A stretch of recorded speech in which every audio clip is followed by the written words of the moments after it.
Meteorologists monitoring a hurricane headed towards the Bahamas, police investigating a police-involved shooting, and some top Bahamian recording artists aren't happy with the upcoming independence celebrations. Good evening, everyone. I'm Leah Cooper with your Jcn News for this Friday, July 2nd. What was a tropical storm has now strengthened to a Category 1 hurricane, and now residents in the southeast Bahamas and the Turks and Caicos Islands are being advised to continue to monitor the progress of Hurricane Elsa.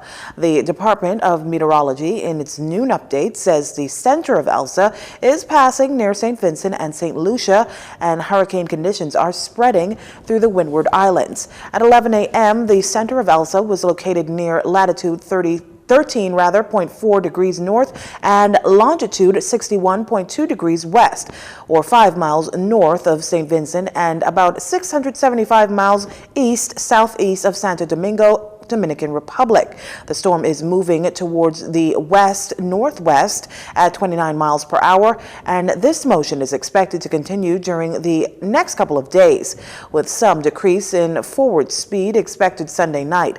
Maximum sustained winds are near 75 miles per hour with higher gusts.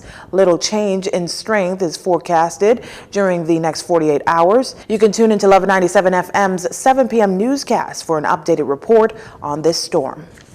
Though the government managed to meet the minimum requirements for standards in efforts to eliminate trafficking, we've missed the mark in certain areas. With the details, we go to our Tyler Simonet.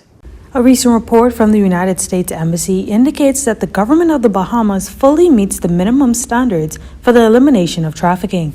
It says the government continued to demonstrate serious and sustained efforts during the reporting period, considering the impact of the COVID-19 pandemic on its anti-trafficking capacity. Therefore, the Bahamas remained on Tier 1. These efforts, the embassy says, included convicting one trafficker, awarding restitution to a victim for the first time in the amount of 10,000 Bahamian dollars, continuing to prosecute alleged traffickers, and increasing training of government officials. Now, although the government meets the minimum standards, the embassy says it identified fewer victims, did not comprehensively implement its victim identification protocol, especially among vulnerable groups, and did not have a dedicated shelter for trafficking victims. The profile of human traffickers prosecuted for human trafficking have been primarily female in the past 5 years. Individuals born to a non-Bahamian father in the Bahamas, to a female citizen, or to foreign-born parents do not automatically receive Bahamian citizenship or documentation and are at heightened risk of trafficking.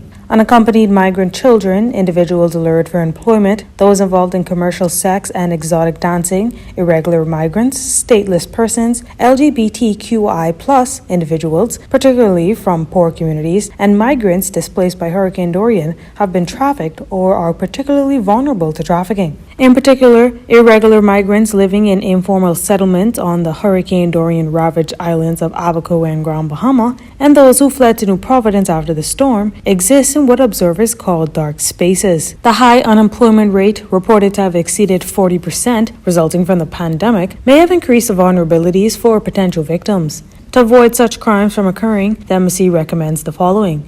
Increase efforts to prosecute, convict, and sentence convicted traffickers, including officials complicit in sex or labor trafficking. Comprehensively train officials to implement the victim identification and referral protocol to identify victims of sex trafficking and forced labor, especially among vulnerable groups such as stateless persons, vulnerable migrants from Haiti, Venezuela, and other countries, and LGBTQI+ individuals. Provide a dedicated shelter for trafficking victims and continue funding comprehensive victim services. It's also recommending to reduce delays in court proceedings, take steps to eliminate recruitment fees charged to workers in the Bahamas by labor recruiters, and ban employee-paid recruitment fees. Provide vulnerable individuals with trauma-informed assistance and interpretation in their language prior to, during, and after screening for trafficking, including through the hotline. The embassy also suggests strengthening the capacity of labor inspectors to identify and refer victims of labor trafficking, increasing outreach to potential trafficking victims among vulnerable groups in partnership with NGOs, developing, executing, and publishing a robust monitoring and evaluation framework for anti-trafficking policies and efforts,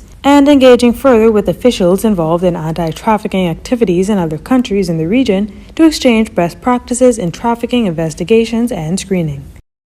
For JCN News, I'm Tyler Simonet.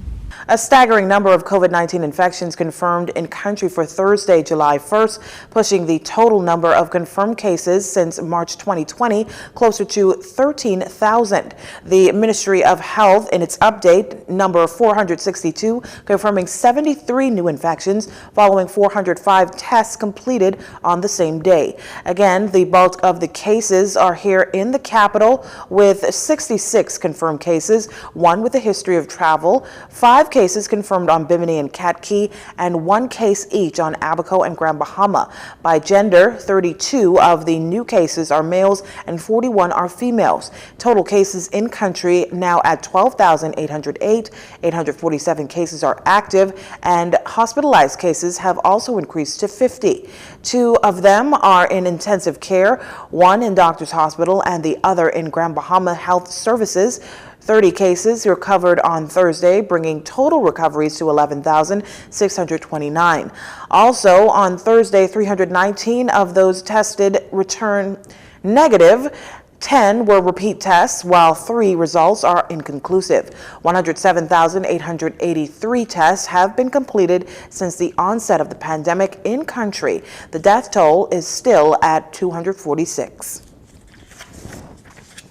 Off the heels of growing new infections of COVID-19 in Bimini and Cat Key, a 7 p.m. to 5 a.m. curfew has been implemented for North and South Bimini, coupled with the reintroduction of a number of COVID-19 health protocols. In an effort to curb the spread of the virus, on Sunday, Bimini and Cat Key recorded 11 cases, which, according to health officials, were attributed to evidence of a cluster linked to a local resort. On Monday, 6 cases were confirmed, 7 on Tuesday, but no cases were reported on Wednesday. However, on Thursday, 5 cases were confirmed for that island in less than a week. The island, which has a population of approximately 2,000, has recorded 29 cases. A total of 178 cases has been recorded since March last year. Member of Parliament for West Grand Bahama and Bimini, Pakeisha Parker Edgecombe, tells JCN News that it is evident that residents of that area let their guards down. As the representative for the island, I think what health officials decided to do in bringing the curfew to Bimini is necessary.